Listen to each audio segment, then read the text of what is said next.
Biz kichinebizden ele өлкөбүз менен сыймыктанып чоңойдук. Миңдеген жылдык тарыхыбыз бар. Өлкөбүз Кудайга шүгүр эгемендүү, бийлигибиз өзүбүздө мамлекет өнүгүп жатат. Бирок келиңиздер, бүгүн биз Кыргызстандын дүйнөдөгү чыныгы орду тууралуу кеп кылалы. Өз өлкөбүзгө сырттан көз салып көрөлү. Ар бир кыргыз үчүн Кыргызстан улуу, дүйнөдө орду бар мамлекет сыяктуу көрүнгөндүгү менен дүйнөнүн көпчүлүк бөлүгү Кыргызстан жөнүндө укканда эмес. Дүйнөлүк экономикада да биздин ордубуз кыпындай. Бир эле дүйнөдөгү эң бай инсанга салыштырганда эле биздин өлкөнүн алсыздыгы көрүнүп калат. Бул сөздөр мамлекетибизди кемсинтүү үчүн айтылып жаткан жок. Тескерисинче чындыкты эмоциясыз көрүү үчүн айтылып жатат.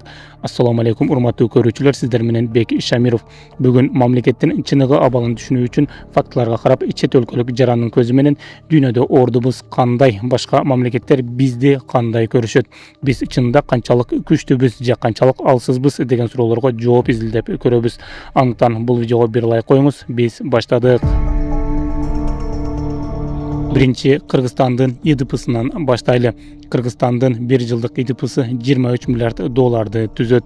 ИДП бул ички дүң продукция, орусчасы ВВП. Бул бир жылда өлкөдө өндүрүлгөн бардык продукциялардын, кызматтардын баасын көрсөткөн эң маанилүү экономикалык көрсөткүч. Чаладагы дыйкандын саткан картошкасынан баштап калса, чач тараштын кызматынын акысына чейин ИДПга кирет жана өлкө экономикасы ушул аркылуу көрсөтүлөт.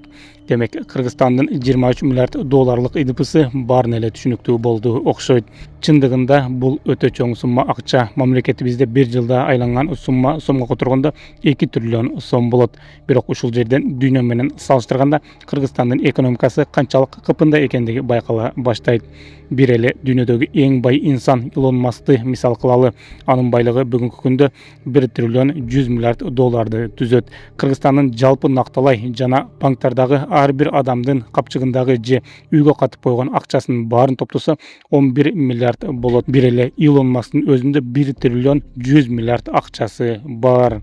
Эгерде бир адамга эмес, Apple сыяктуу ири компанияга салыштыра турган болсок, Apple бүгүнкү күндө 4 триллион 400 миллиардга бааланат. Жана Apple 3 айда эле 102 миллиард киреше табат. Жалпы дүйнөлүк экономикада да Кыргызстандын орду болгону 0,16% түзөт. Бул деген 10 000 сомдун 1,5 сом эле Кыргызстандыкы деген сыяктуу. Эгерде дүйнөлүк экономикадан Кыргызстан жок болуп кетсе да, 10 000 сом акчасы бар адамдын капчыгынан 1,5 сом азайган сыяктуу эле, жана бул билинбейт эле. Албетте достор, биз Кыргызстанды экономикалык жактан канчалык алсыздыгын салыштырып көрдүк. Негизи өлкөбүздө акчага сатып ала албаган баалуулуктарыбыз толтура. Бирок кеп азыр бул тууралуу эмес, кеп Кыргызстандын экономикасы жөнүндө болуп жатат. Демек, Кыргызстандын орду дүйнөлүк экономикада ушундай. Кыргызстан жок болуп кетсе да, муну дүйнө сезбейт эле. Бирок соңку жылдары Кыргызстандын экономикасы абдан бат өнүгүп жатат. Муну да айта кетүү керек. Өлкөбүз эл аралык валюталык фонддун маалыматына ылайык эң тез өнүгүп жаткан экономика болуп, ИДПсы 2024 жылы 11%га өсүп, дүйнөдө эң бат өнүгүп жаткан 3 өлкөнүн катарына кирген. 10 с лишним процентов валового внутреннего продукта, конечно, это очень хороший показатель. Мы поздравляем и президента Кыргызстана, и всю его команду с этим результатом. Урматтуу Москва шаарындагы мекендештер, эгерде сизди тиш оорусу тынчсыздандырып жатса, анда сизге Умбем клиникасын сунуштайбыз. Стоматология заманбап техникалык каражаттар жана материалдар менен камсыздалган. Жогорку даражадагы адистер өз ишинин сапатына кепилдик беришет. Хирургиялык стоматология, тиштерди кооздоп калыбына келтирүү, кандай гана оор абалдагы тиш болбосун, оорутпай алып салабыз, жулабыз. Тиштерди кесипкөй чеберчиликте, гигиеналык тазалоодон өткөрөбүз. Брекет системабыз да бар. Имплантация жасайбыз. Протездөө, металлокерамика, цирконий жана башка түрлөрдү колдонуу менен сиз каалаган сапатта тиштериңиздерди оңдоп түзөп, салып жана тазалап беребиз. Биздин дарек Москва шаары, ВДНХ метросу, Кондратюка көчөсү 2, байланыш номуру +7 925 103 22 55. Эми Кыргызстандын саясий абалы тууралуу кеп кылалы. Акча бул бир гана көрсөткүч, бирок дүйнөлүк саясатта андан да маанилүү нерсе бар. Ал таасир рычагтары.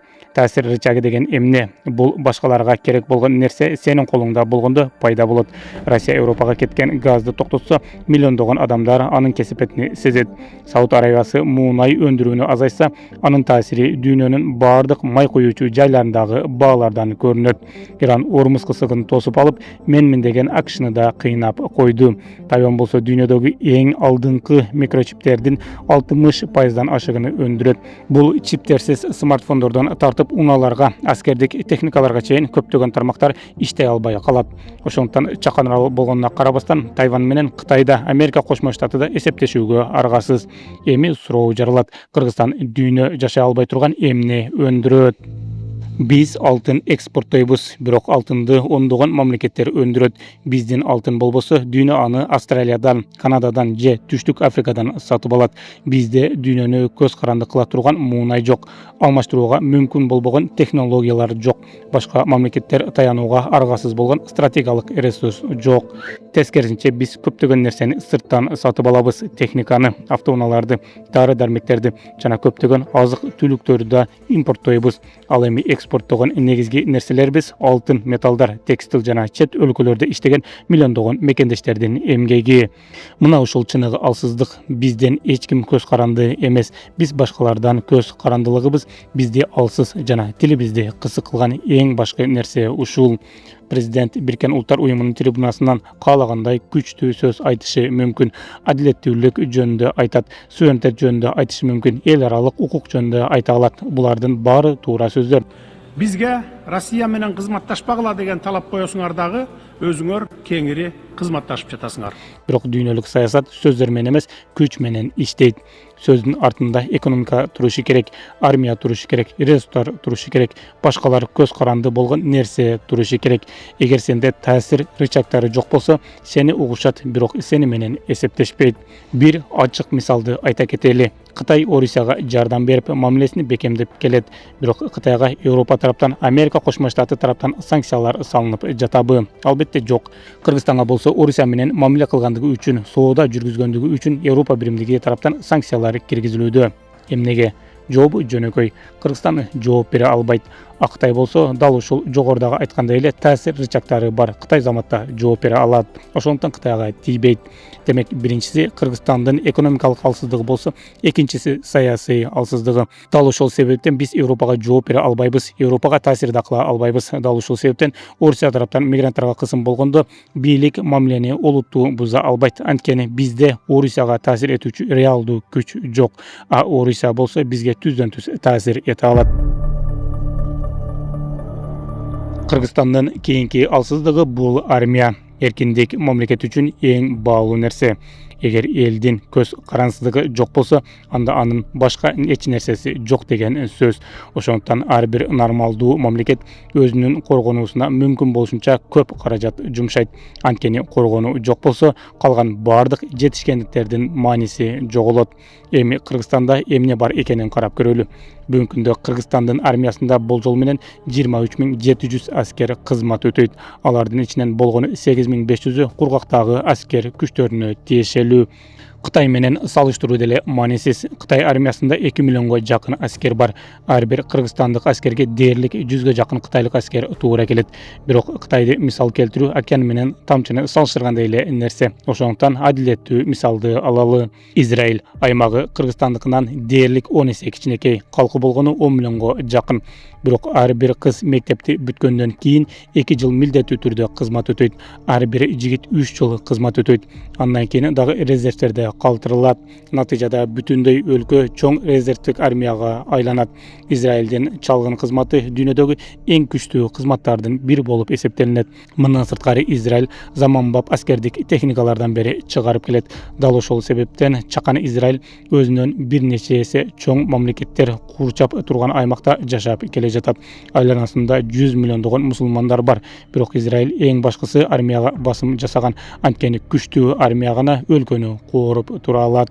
Эми Кыргызстанга кайрылалы. Жыл сайын Кыргызстанда болжол менен 114 000 жигит аскер кызматына жарактуу жашка жетет. Бирок өлкөнүн бүтүндөй армиясынын саны болгон 23 000ден 27 000ге чейин жетет. Башкача айтканда, аскер кызматына жарактуу болгон ар бир 5 адамдын ичинен болгону бирөөсү гана армияга барат дегенди билдирет. Израилде кыздар 2 жыл армияга барып кызмат өтөсө, Кыргызстанда 100 эркектин ичинен 20сы гана армияга барат. Бизде аскер кызматы мыйзам боюнча милдеттүү деп эсептелгендиги менен иш жүзүндө эркектердин көпчүлүгү эч качан армияда кызмат өтөшпөйт.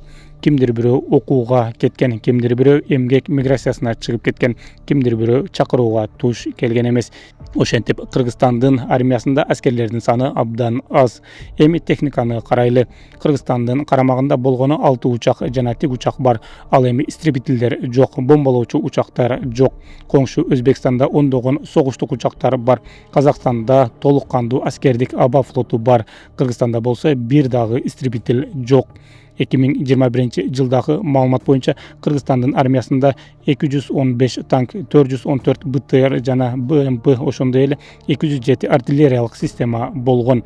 Бир караганда бул көрсөткүчтөр жаман көрүнбөйт, бирок негизги маселе башка жерде. Бул техникалардын көпчүлүгү өткөн кылымдын 80-жылдарында чыгарылган. Башкача айтканда, алардын айрымдары биздин ата-бабаларыбыз армияда жүргөн кезде эле кызмат өтөп баштаган. Бүгүнкү күндө дүйнөдө баасы бир нече миң доллар болгон дрондор мындай танктарды бир эле сокку менен жок кыла алат. Мындан дагы маанилүүсү, Кыргызстан жаңы муундагы курал-жаракты массалык түрдө сатып ала албайт. Өлкөнүн мүмкүнчүлүгү чектелүү. Ал эми дүйнөдөгү эң заманбап куралдар биринчи кезекте аларды чыгарган мамлекеттерге жана алардын жакын союздаштарына берилет. Калгандарына болсо көбүнчө эскирип калган моделдер жетет. 2026-жылдагы дүйнөлүк армиялар рейтингинде Кыргызстан 145 өлкөнүн ичинен 109-орунда ээлеген. Бул көрсөткүч көп нерсени түшүндүрөт. Анткени биз армиясы алсыз же такыр эле өлкөнүн коопсуздугун башка өлкөгө өткөрүп койгон мамлекеттердин катарында турабыз. Демек Кыргызстан өзүнү коргогонго алсыз болсо, анда бизди ким коргоп турат деген суроо жаралат. Биздин коопсуздуктун чоң бөлүгү өзүбүздүн армияга эмес, Кант шаарындагы орус аскер базасына жана ЖККга таянат. ЖКК бул жааматтык коопсуздук келишими уюму. Биз деле НАТО сыяктуу бирок кичинекей уюмга кошулуп, Белоруссия, Россия, Казакстан, Тажикстан менен биригип турабыз. Эгерде кайсыл бир өлкөгө кол салынса, жогорудагы өлкөлөр карап турбай жардамын көрсөтөт. Башкача айтканда, биздин коопсуздугубуздун маанилүү бөлүгү өз күчүбүзгө эмес, башка мамлекеттин күчүнө байланыштуу. Бул эртең согуш болот дегенди билдирбейт. Бул болгону бир нерсени билдирет. Эгер эртең олуттуу коркунуч жаралып, сырттан жардам келбей калса, жогорудагы өлкөлөр жардам көрсөтпөй калса, Кыргызстан өзүн толук кандуу коргой алабы. Патриоттук сезим кыргыз элинде бар, мекенди сүйгөн адамдар толтура. Керек болсо өлкө үчүн жанын берүүгө да даяр адамдар дагы жетиштүү. Бирок патриоттуулук өзү жалгыз мамлекетти коргой албайт. Анткени эрк, каалоо жана кайрат куралдын ордуну баса албайт.